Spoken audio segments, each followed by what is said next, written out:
Good morning, Remy. Morning, Breck. How's it going today? It's going better for me than it is for you since you're in your truck this morning.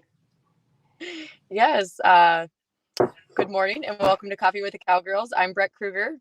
And I'm Remy Greer.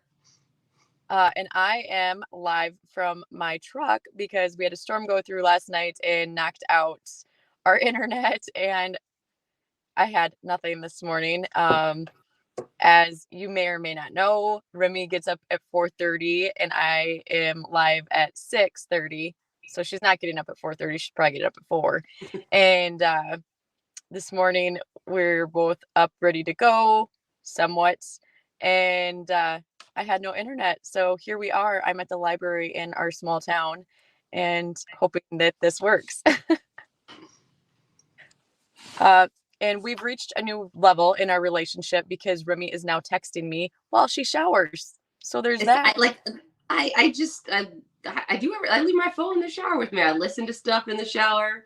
I have a giant shower, so I don't have to worry about it getting wet. But it's my life. Remy, you look so amazingly tan and good this morning. Thanks. We went to the beach on Monday. I mean, I'm always tan, but I'm probably even more tan today. Well, when I got into StreamYard this morning, it did say decent lighting makes you look amazing. There's no decent lighting in the Dodge truck as I'm sitting on Main Street, so I'm rolling with it. And I've only got a half cup of coffee here because I spilled the majority of it trying to get into the truck. I'm hoping that this goes better than the rest of my morning has.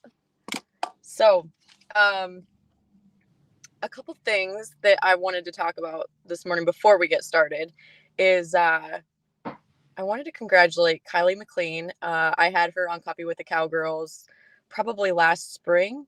And right now, Kylie is sitting number 1 for the, I want to get this right, Women's Rodeo World Championships. Nice.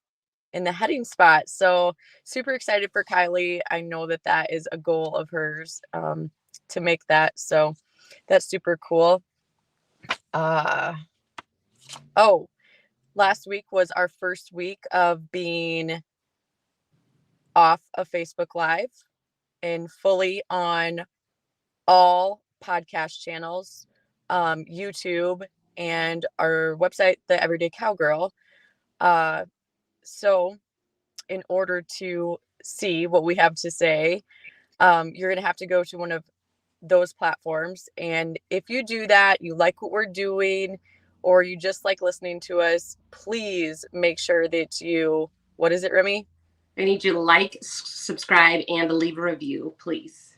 Yes. So thank you for those of you who've already done that. We appreciate it.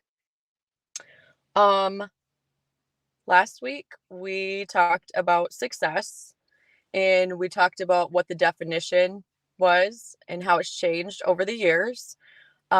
We talked about what we both feel it is, how we view it, how it's changed for us too. And this week we're going to talk about some of the ups and downs for me about being suffocated by success, which happens, and the emotional letdown of being successful, and some of the burnout, and then also some of the joys, because I think you always see that meme about like what you think success is, which is like this straight upward line, right? And it's all these dips and it's all these peaks and valleys. And so I think that from the outside, it's really easy to judge that someone's successful, but you didn't go on that journey and you don't know how hard they struggled, or they're still struggling with it. Yeah, you weren't in that season with them. After our conversation last week, I had a lot of people reach out, or just people I encountered throughout the week that had watched it, and they said, it made your conversation question if I had success in my life, or what my success is in my life. And I'm like, after thinking about that for a little bit, I understand where they're coming from and what they're saying, because even for me and you having our conversation last week take one of our conversation last week, it's just really weird for me to talk about success, I feel like. And I think it's because as women, sometimes we don't want to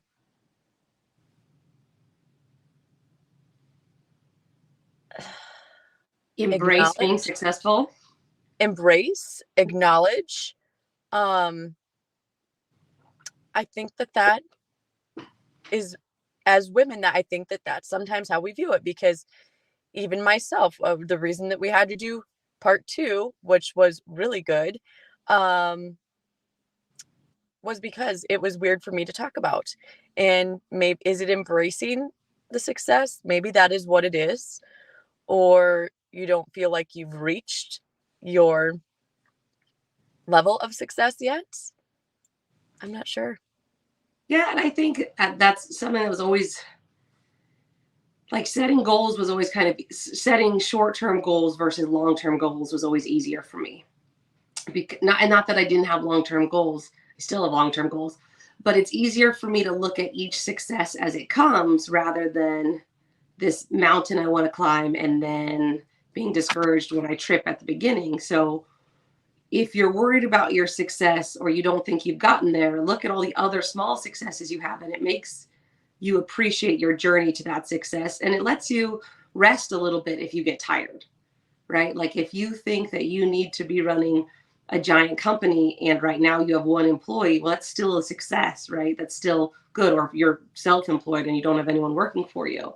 But we get caught up in looking at other people's success and just looking at what other people have, and then you feel like what you've done isn't enough. Or if you've really done what you wanted to do, how do you set a new goal, or do you just rest and stay in that success? And then is that good enough? And I know that's part of me for me, that's the emotional letdown of being successful. Um, I think that is what maybe happens, is you don't feel like your successes are big enough. Um, But it's like you talked about the lady that came to your clinic, right? She didn't get off of her horse. That's a big success. The month before, she couldn't make it through the whole clinic. That's a big success. and maybe You know, it's, and that goes back to that. Do you have a thimble to carry a gallon of water, or do you have a 5-gallon bucket, right? Well, if you only have a thimble and you overfill it, but it's light for you to carry now, well, that's a big success. But you know, if you compare it to someone that's got the 5-gallon bucket, it doesn't seem that big. So quit looking at someone else's bucket. yes. Yeah, I think that it's easier for for some, they need their successes pointed out to them, you know? And maybe yeah, I think that is really, really good. I'm looking at my list here to see if I had anything more to say about that, but I don't think I do. But No, I mean, so that leads me to, if you are a very driven person, right? And I think that's a lot of our audience aren't stagnant people. And I don't mean that in a bad way. Like if you only want to do so much and you're happy doing that and you want to put your energy into other things. And I know a lot of ours comes back to business, like a lot of my stuff comes back to business. If you're happy doing what you do, then don't worry about if you're not as quote unquote successful as other people, right? But a lot of our listeners that I talk to are super driven people. So what happens is we set this goal and we reach it, right? Like I always go back to training horses. If I only had 5 horses in the barn, and then I got 5 horses, like if I only had 10 horses in the barn. So it's this constant emotional letdown. I got what I asked for. Now what? Is this enough? Can this just be enough? And how I am as a person is, it's not enough. And it's not because I'm greedy. It's just, okay, I did what I said I was going to do. Now let's push it farther. And part of that is I think I like to live on adrenaline a little bit. Like we talk about, we like to live in the chaos. And sometimes that's wearing. It's like yesterday we got up early to go move a bunch of cattle and do some stuff we had to do with our cow business. And then we hustled home to give lessons at 7 o'clock at night. And James, we're driving home and James goes, like, when is one of these things just going to be enough? Why do we have to keep going? And I was like, I don't know. Like we created it, we built it, and they came. So now we have to continue it. But sometimes that's tiring. yes, it is. For me,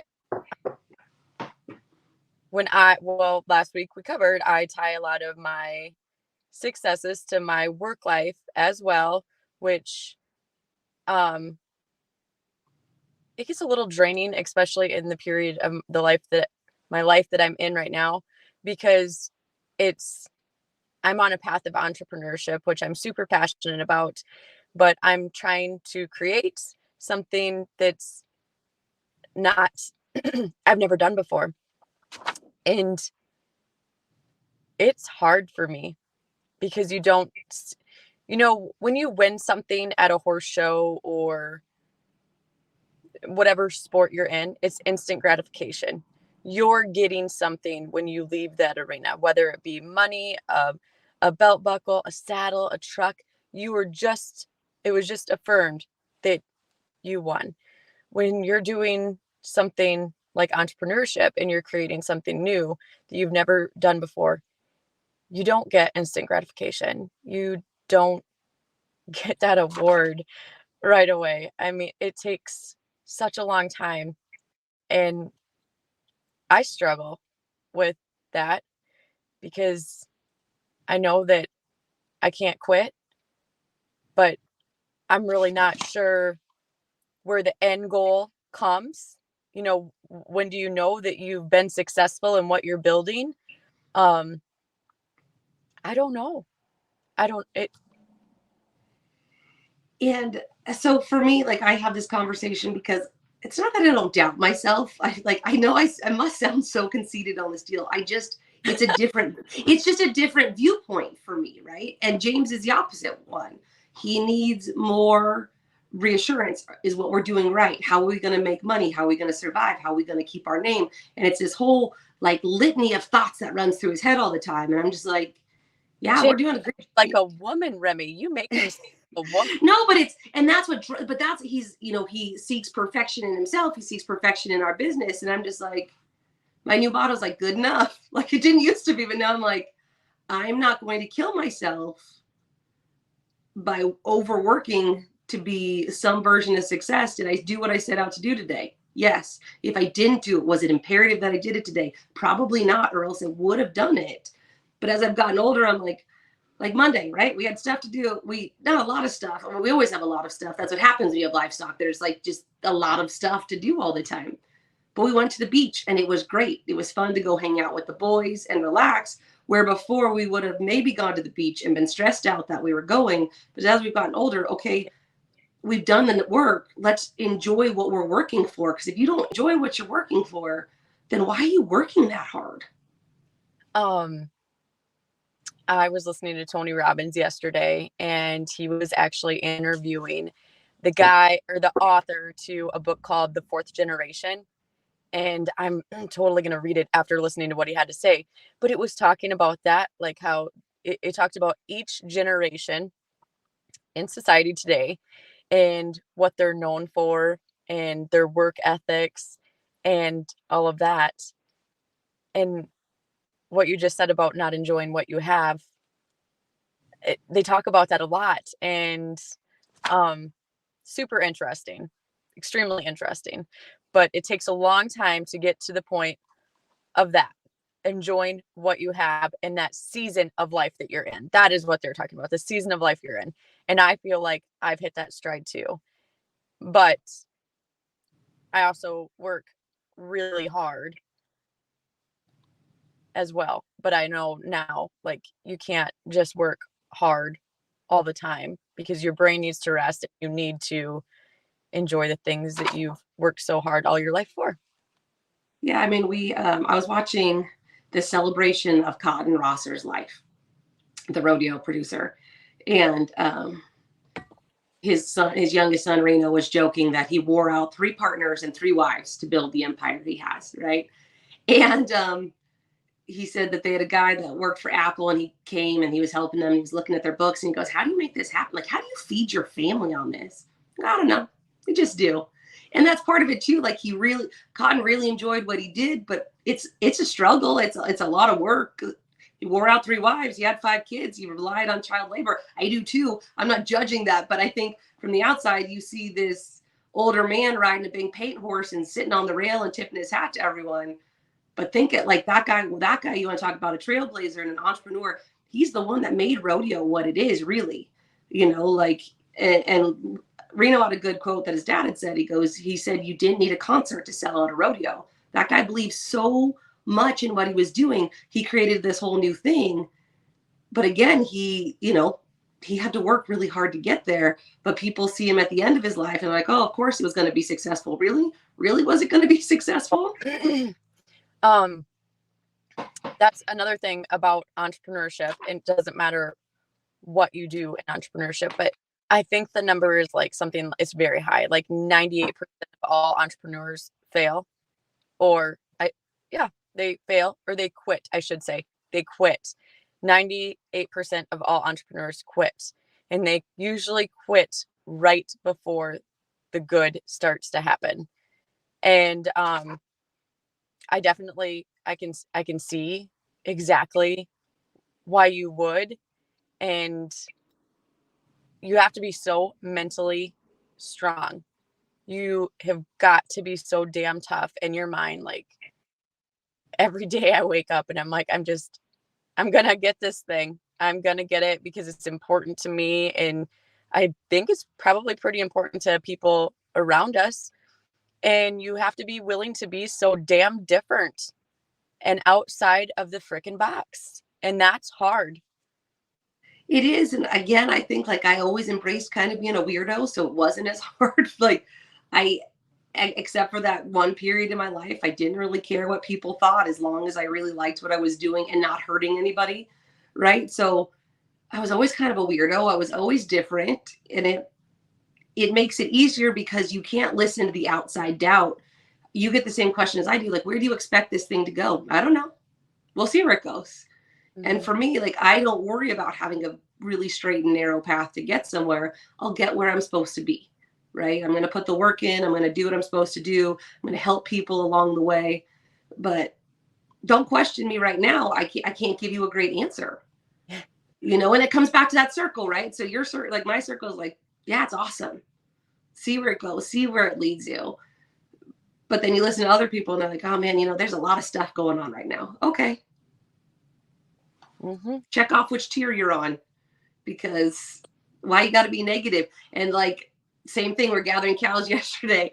And I always joke with James. I was like, you have to manifest good things happening. And we had a bull that we needed to get gathered. And he's going through, again, everything that can go wrong, which is good. That's why we're prepared.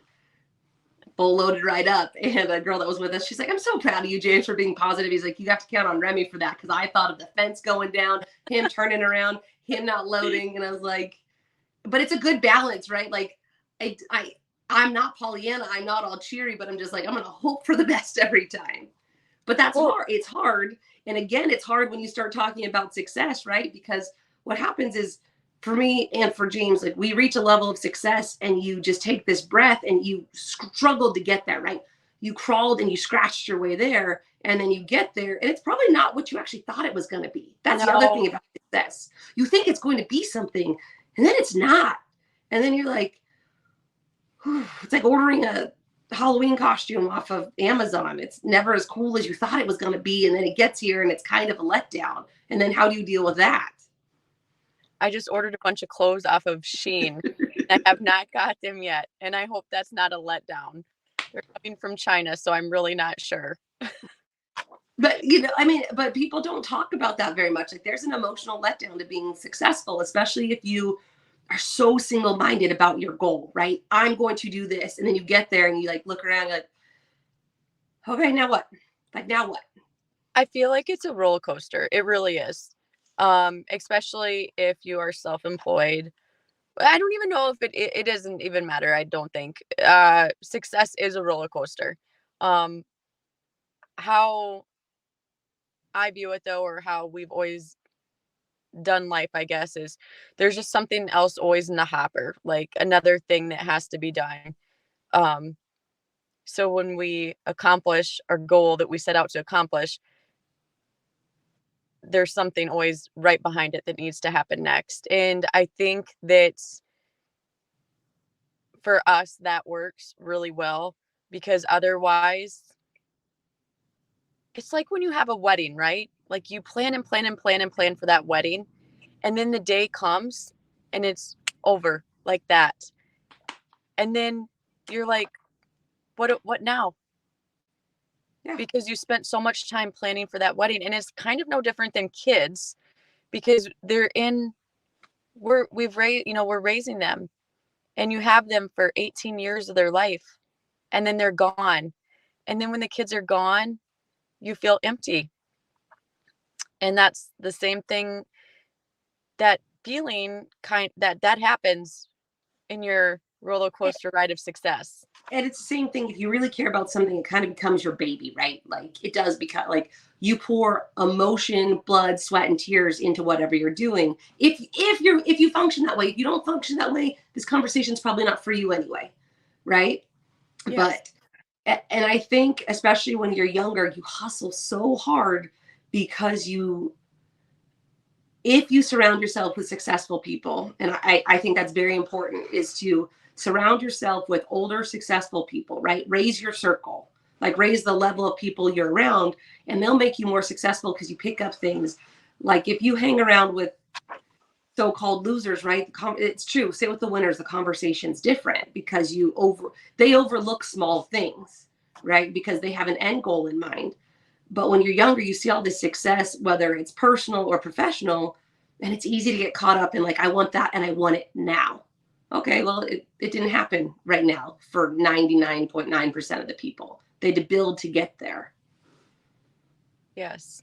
And no, because I know that there's some people who are like, well, who am I going to hang out with that's successful? I mean, it doesn't have to be physical people. I mean, I listen to, like, my sister and I go back and forth all the time about this. And it's so funny because I'm not going to say how much older than she is, how much older she is than me, but she's older than me. And she keeps sending me all kinds of random texts like, oh, have you heard of Ed Milet?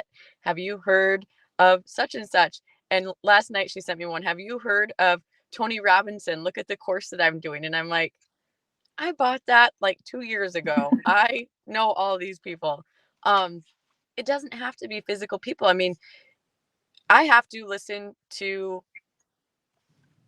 a large portion of my day has to be spent listening to those people because it keeps me in the right mindset, and they've taught me to reprogram and recondition my mind to reach the goals, and ultimate so I can ultimately have the success that is in my head.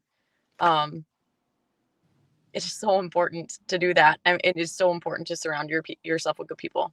It is, and it's one of those things like I had a younger girl I was talking to on the phone, and then she sent me a message. She goes, "Oh, like, do you read a lot?" And I do. I read a lot. And so I sent her some stuff to read, some funny short stories, some other kind of philosophical stuff. And she's like, "Don't you ever read anything for fun?" I was like, "Yes, but those things are fun to me."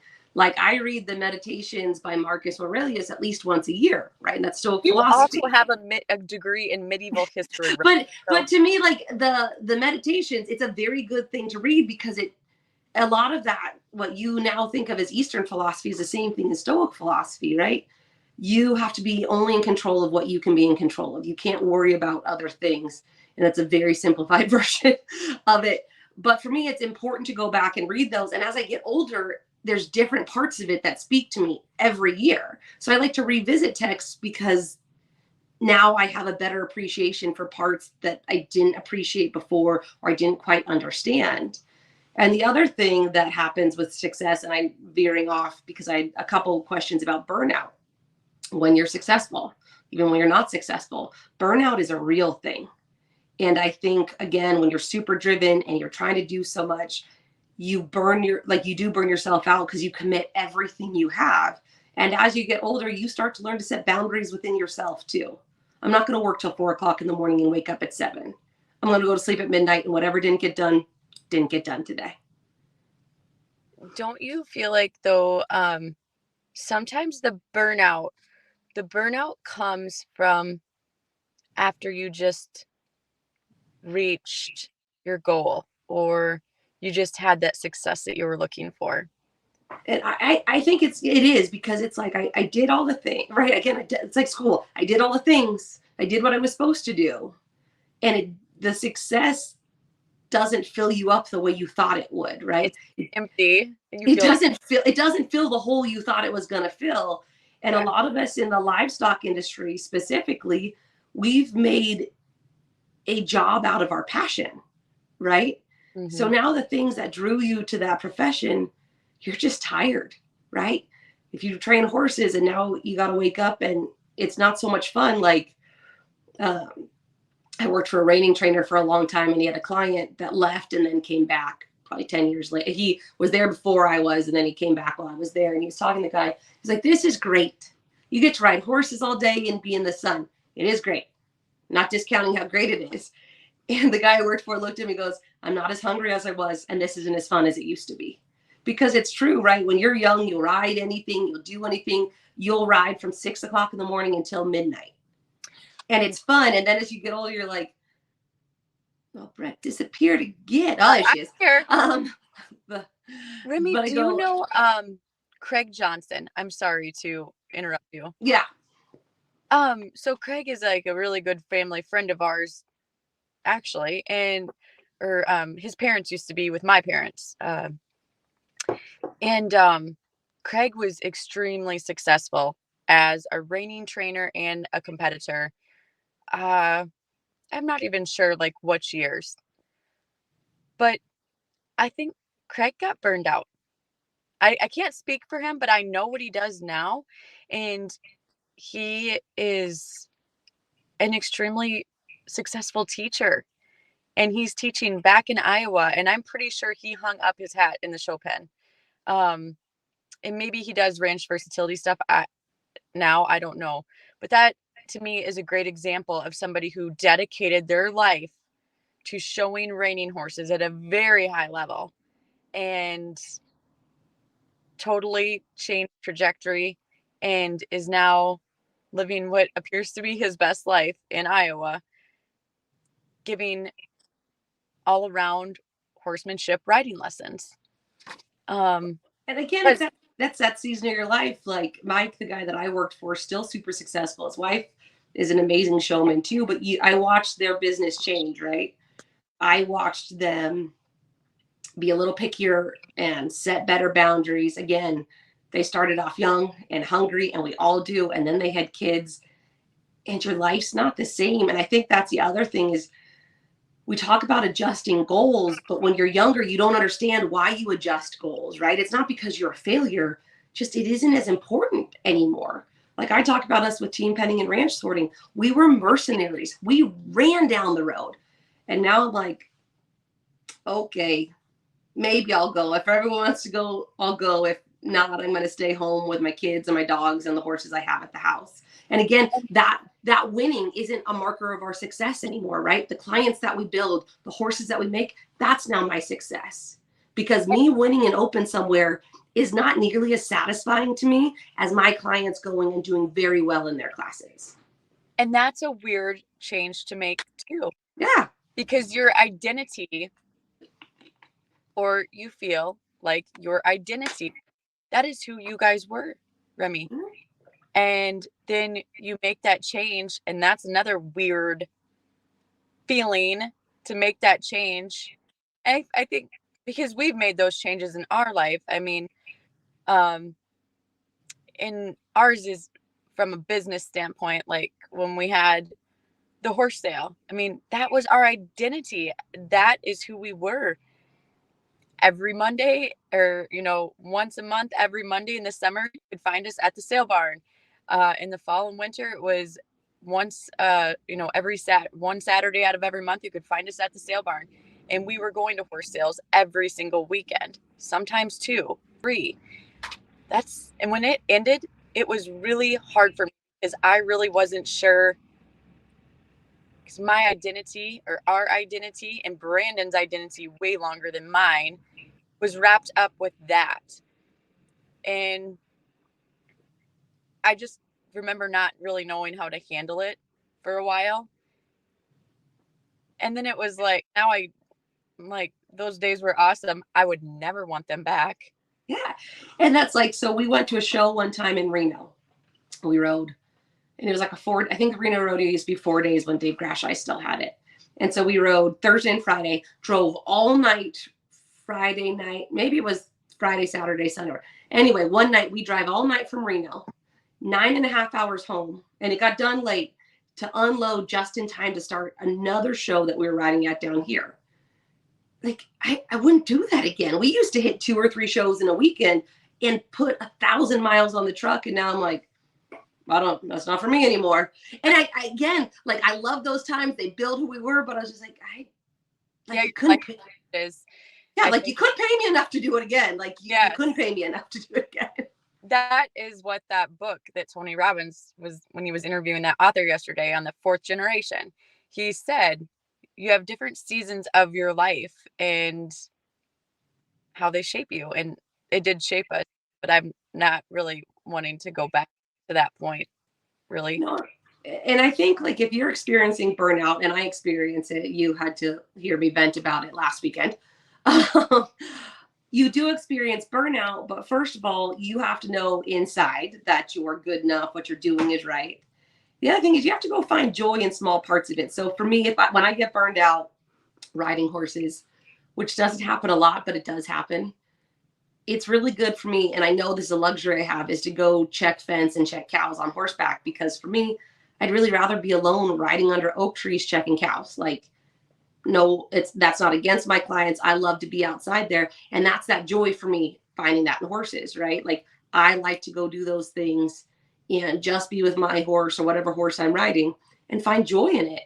And then I'm refreshed. Now, that didn't take a lot to find the refreshment, but I have to be cognizant of when I'm getting burnt out. And then I got to go kind of shut down, reevaluate what I'm looking for, and then come back. Because if I just push through the burnout, which I've done for years, it just leads to worse burnout. And then you cry because you spilled a cup of coffee, because, it's 20 things tied to why your day was going bad. But it's like, you get your pant loop caught on the door handle. That's my other one. And then you're like, F this is the worst day ever. No, it's not. You're just pissed off about everything else. So now your pants are sabotaging you. I told you this, Remy, a little bit, and I'll say it again, because I think that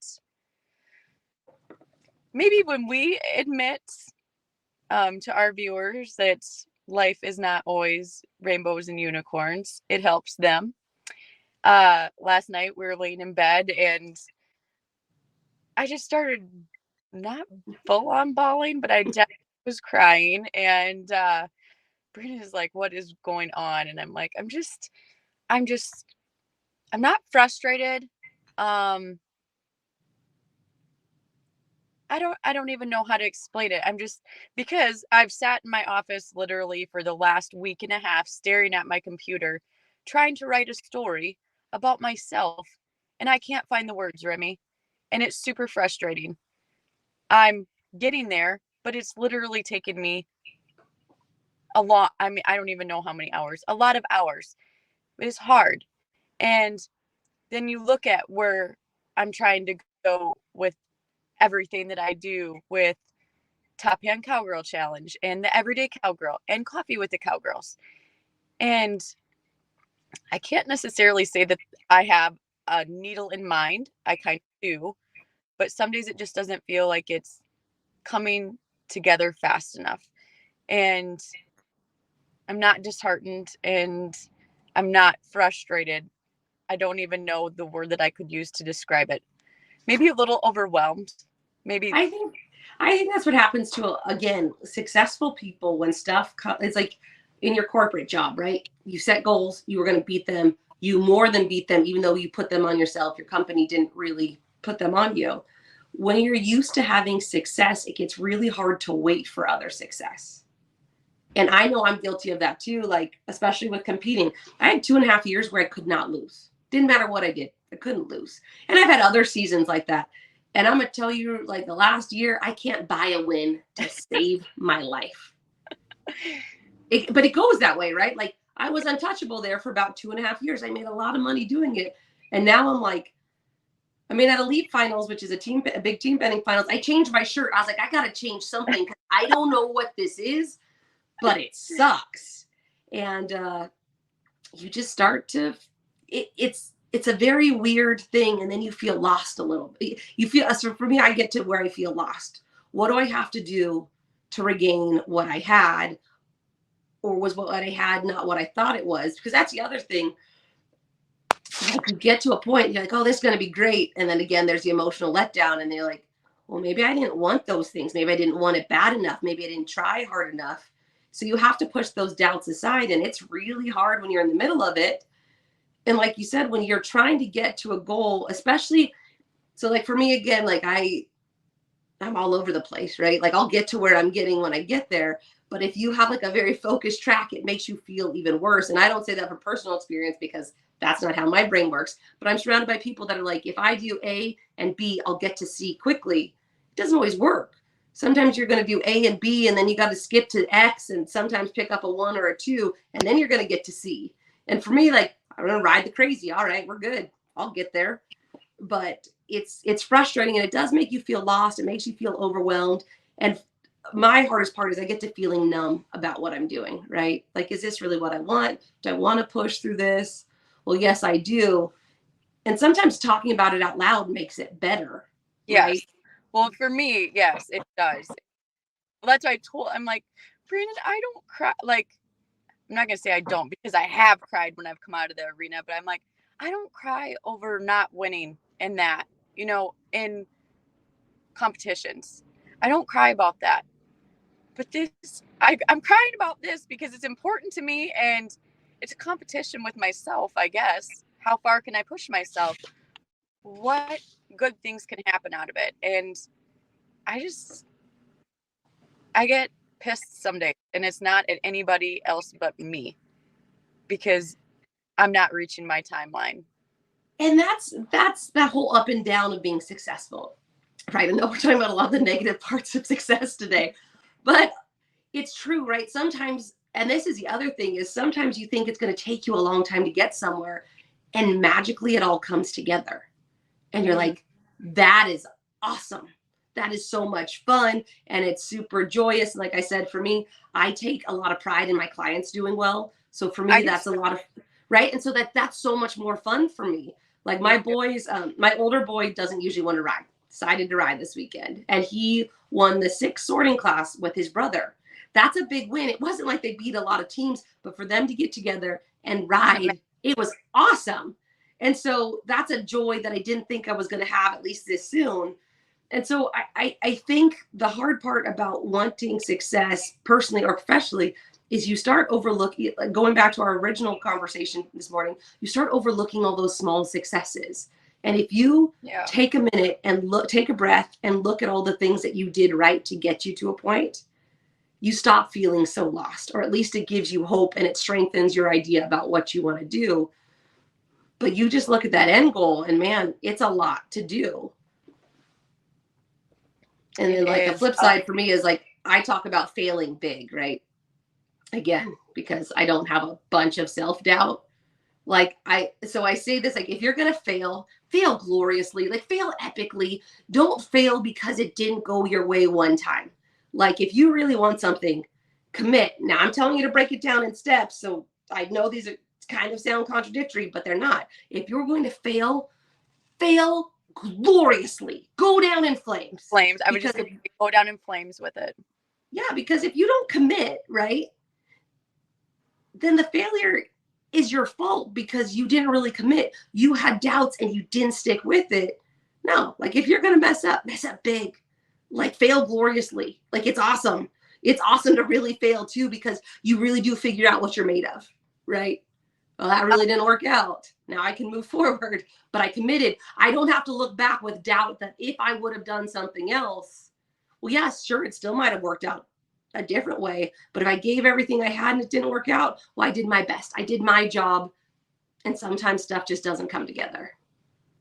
Yeah. And you can look at what Remy just said on many different levels. I mean,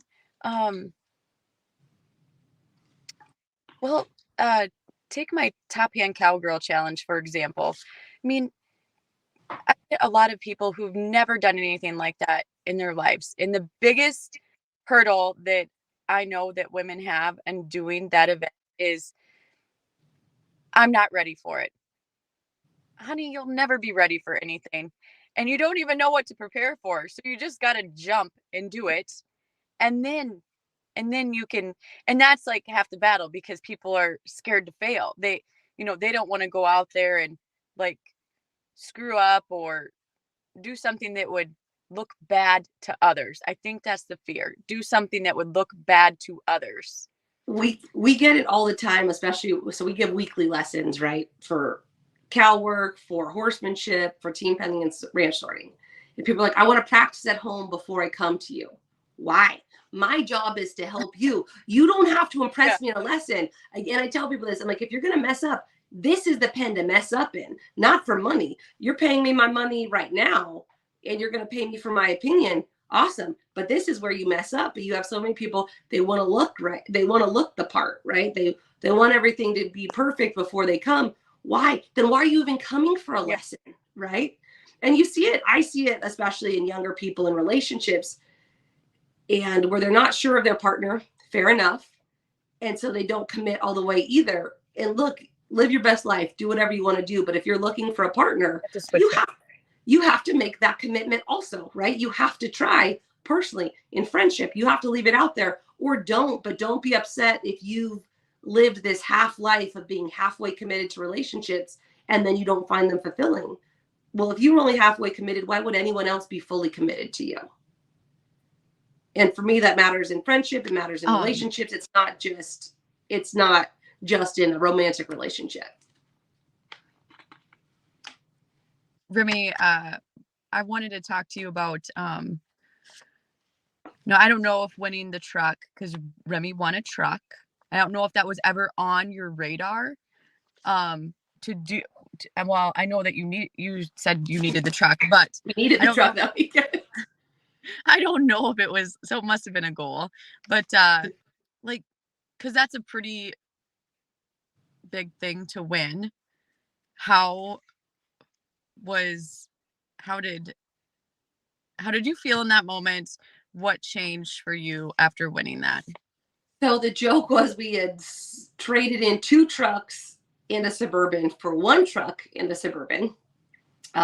We were strapped for cash at the moment because we had a lot of cows. Like, could have sold cows, but then we wouldn't have an investment. So the joke was going to Vegas that I needed to win the truck. I didn't really need to, but it would be really nice to win the truck. But I went to Vegas, and again, I was riding with clients. And so we rode with clients. My first go went super well. My second go, I started doing something what's called a ranch hand, where I sent my clients to get the cows and I stopped everything. And to be honest, I thought I was second for the truck. So I tied for the story is I tied for the truck, and we had a runoff. And I'd already congratulated the other guy. It was Steve Fry. I thought he beat me for the truck, and I thought I won a saddle. And then I could hear the announcer talking to the producers, and he goes, "Are you sure? Before I announce this, are you sure?" I go, yeah, we're sure. We triple checked everything. So they announced that we have a tie. And it was not a doubt in my mind. I was like, I'm playing with house money. We are riding for the truck. And so they ask us, and what do you want to do? You can split the money. Or one of you can buy the other one out of the truck. And I was like, no, dude, we're running for it. We're going to run it off. And they go, okay, you have to choose one of your partners, but it has to still add up to the number of the class that it was. And I knew in my mind who I was going to choose. And trust me, I went through like the whole list of my partners from that class. And I chose Jenny Christian because I knew she'd be calm, cool, and collected. Someone's like, oh, would you have chosen James? Probably not.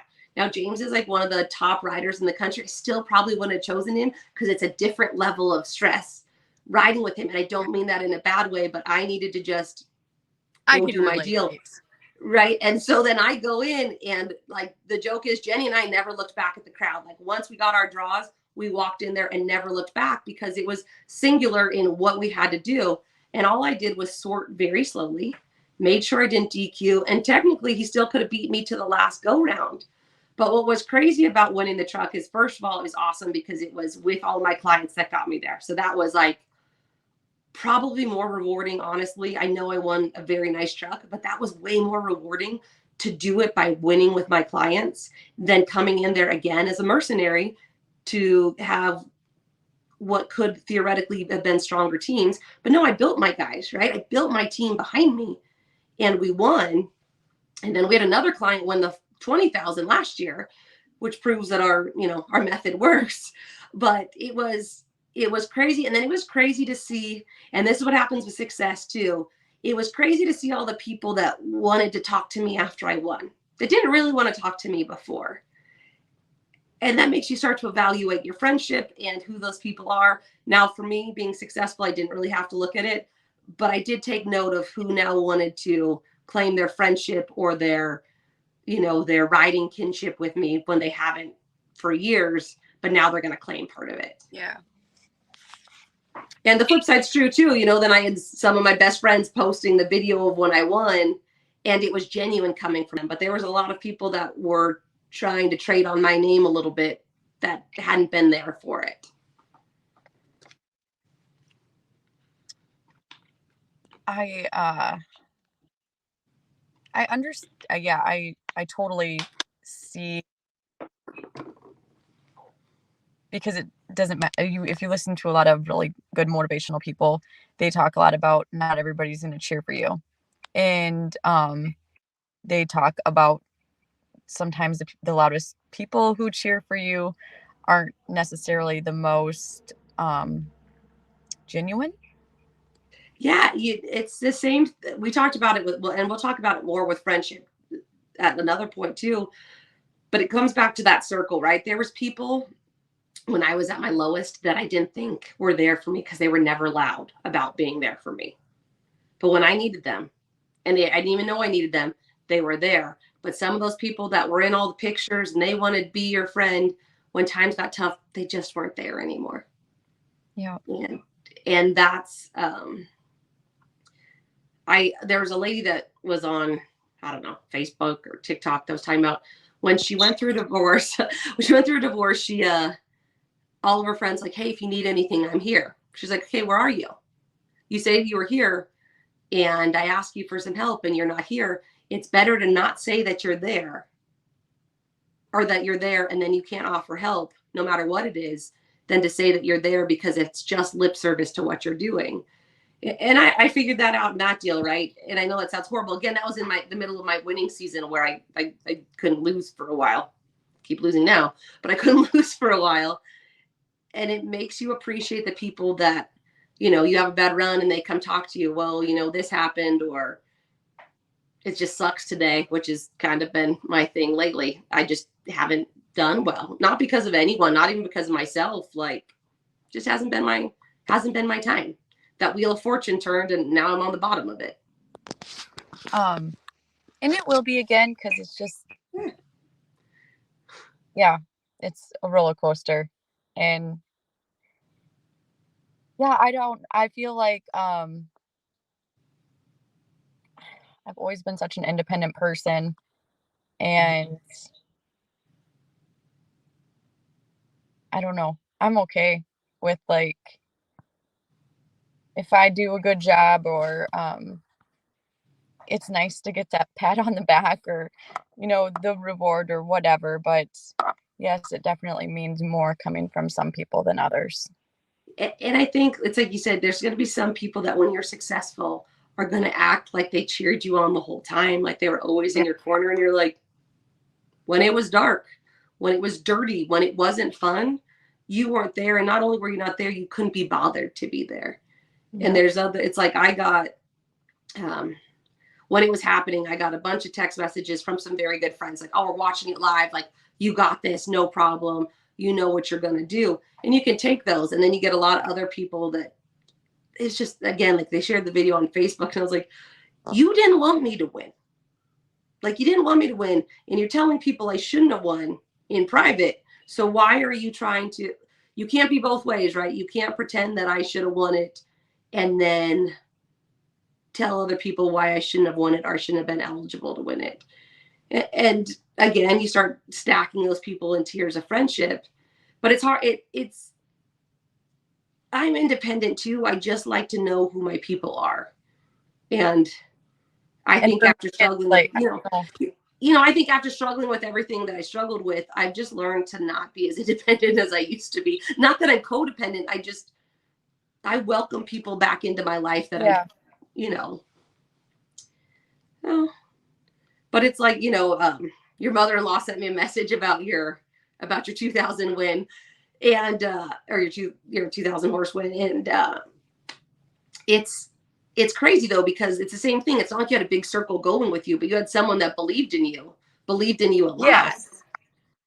and was helpful in your success. And I think that's the other hard part that people see is they see like a self-made man. Well, no one's a self-made man.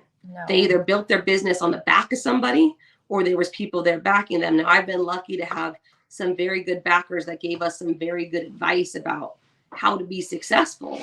And I will always give them credit. But don't look at a guy and think he's an island. Like he's not. No man is an island. There's a lot of people that help get him there or her, whatever. Um, this was a couple months ago. Somebody said to me,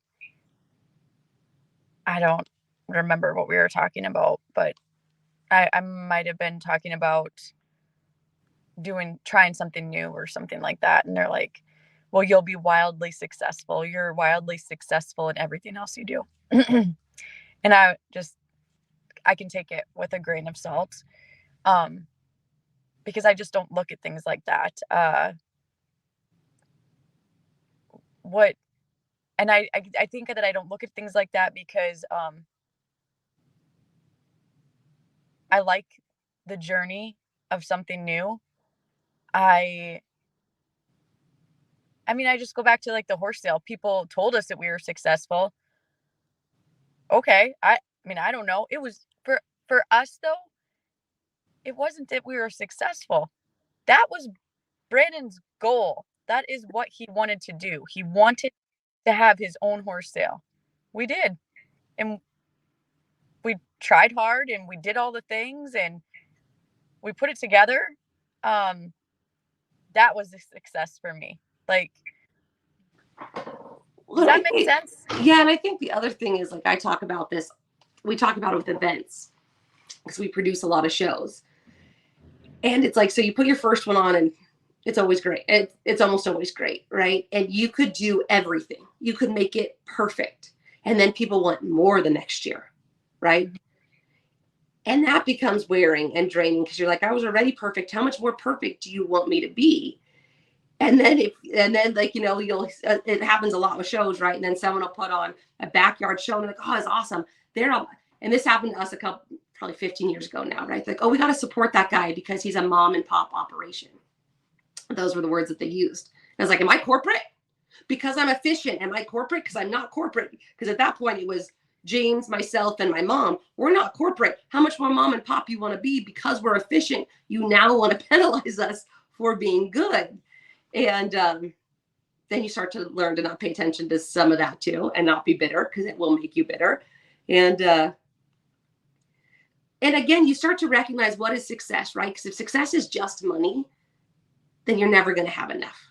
You're never going to have enough money. You're never going to have enough horses. Your house is never going to be big enough. It's never going to be fancy enough. You're never going to have the shoes that you want, right? If it's always about certain markers of success. And so for us, it comes back to, again, season of my life. Are my kids good to be around? Yes. Am I happy? Yes. Is my family healthy? Yes. Are we having a good time and we're still working? Yes. All those things are now true. But when I was younger, it was definitely how much money can you make? How fast can you make? How good can you be? Be the best. Be the best at everything. And then you're like, I don't have to be the best. Like I can be the top 5% and still do really well and have time for me as a person, not just as a machine. And it happens.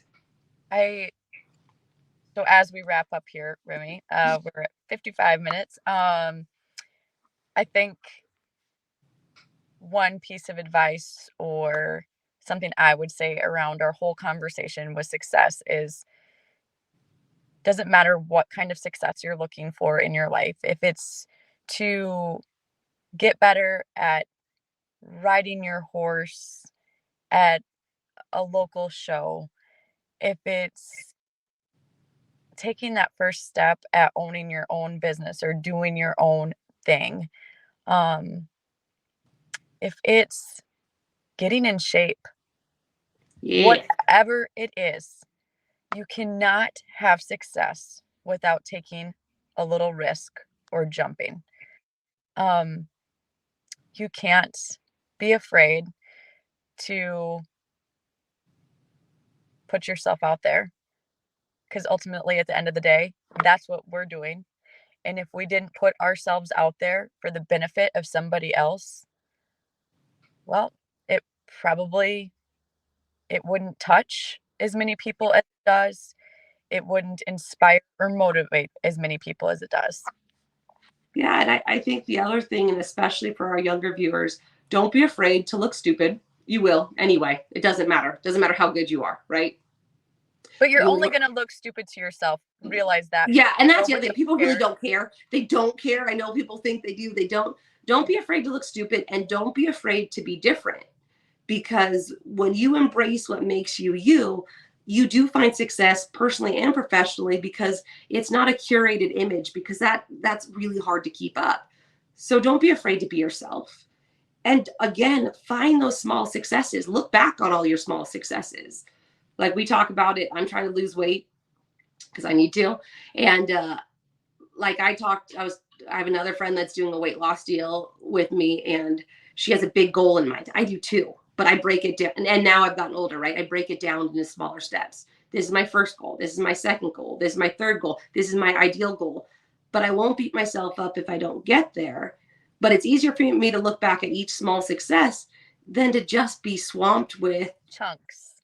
big chunks. Yeah. And I say that, and again, I tell you to fail gloriously, but break down what you're looking for into smaller bites, short-term versus long-term goals. And that's a big thing for me.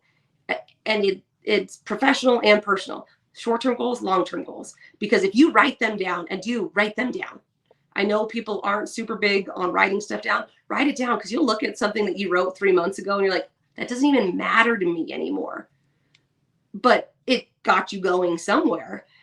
And sometimes you're like, oh, I forgot I wanted to do that. So write it down. Short-term goals, long-term goals, and be realistic, right?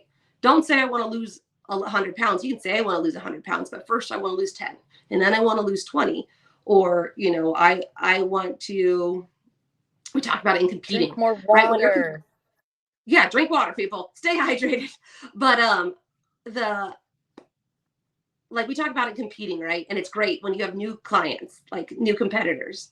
First, you just, because for those of you that don't know what we do, there's usually a 3 go round average. So you get paid on the last thing. So for my clients, when they first go, your goal is just to get out of the first go, right? Make teams back to the go back. And then to make the top 10. The problem is once you make the top 10, now you want to win. And once you win, it's really hard to not want to continue winning. But you have to look back at it. And that's what we talk about a lot. I was like, yeah, it's great when you win. But remember when your goal was just to make it out of the second go. Right. So, be happy you made the top 10. Be happy in those things. And then the wins aren't as important. You're not going to cry leaving the arena when you don't win, right? I wanted to get here. I got here. And a lot of stuff comes down to luck. I mean, talent is a lot of it, but a lot of it is luck. And I think I realized that too about being successful, right? We've had, going back to cowherds, we've had a lot of cowherds. I can't make it rain. I cannot. I've tried really hard to make it rain. I can't make it rain. So then it ends up, you feel like a failure because you got cows that are out on droughted out land, but it wasn't a failure. Had everything gone right, you would have been, again, wildly successful. You'd be sitting on a stack of money. Didn't work the way you wanted it to. But before, it would have been devastating. I'm like, okay, deep breath, take a rest, rebuild, and we'll go from there. Because you've been through that season, Oh, though, yeah. so it's a lot easier. It's a lot easier for you because you know you're going to survive. You know that everything's going to be okay. And I think that's what's important for our audience to realize. Success is not as fulfilling as you think it's going to be. No. It's not an easy path to get there. And again, like we talked about it last week, we talked about the struggle making you. It makes you. But when you're in the middle of it, it is the fucking worst. because it's the worst because it allows all those doubts that other people had or that sat in the back of your mind. It lets them come to the front, and you do have to be very strong or surround yourself with very strong people that tell you that you're on the right path, that what you're doing is right, if you can just hang in a little longer. And success isn't, I mean, not really even sure how to word this, but because I think that so many people devalue the size of their success. Does that Mm-hmm. make sense? No, success is a moving goalpost, right? Because Yes. again, like if you got everything you wanted, would you be happy? Some people are, right? I want the house, I want the kids, and that's enough. Cool, cool for you.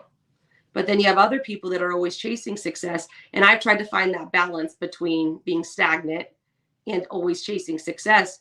Now I chase it, I just don't run at a full sprint behind it anymore. But again, that comes with age. And that's what we're trying to give our audience is the benefit of our experiences. And that's why I say make it smaller chunks, right? Celebrate small successes and be proud of them. That's the other thing is you get people that devalue themselves, devalue their success, and then they're afraid to be proud of what they had because they might be judged for it. Be proud of what you've done. If you really like it, be proud of what you've done. You don't have to be ignorant, you don't have to be arrogant, but be self-assured in your success and what it means to you, because what it means to you doesn't matter. It doesn't matter to other people, because if they don't want you to be successful, they're still going to judge you for no matter what you do, right? Because if you climb the mountain, well, why didn't you climb it fast enough? Versus the people that have your back, they're like, awesome, you climbed the mountain. Great, right? There's not a qualification after that. But I'm be just not happy. sure how tall the damn mountain actually is because I feel like I've been climbing.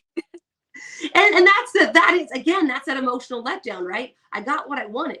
Now what? Oh man, it's taller. Okay, I'm gonna keep going. But I think you have to find that work-life balance. You have to find what makes you happy. And if you start celebrating those small successes, you can keep climbing without being burnt out and being tired and falling prey to what happens about with all of us about trying to keep up with everyone and see everything.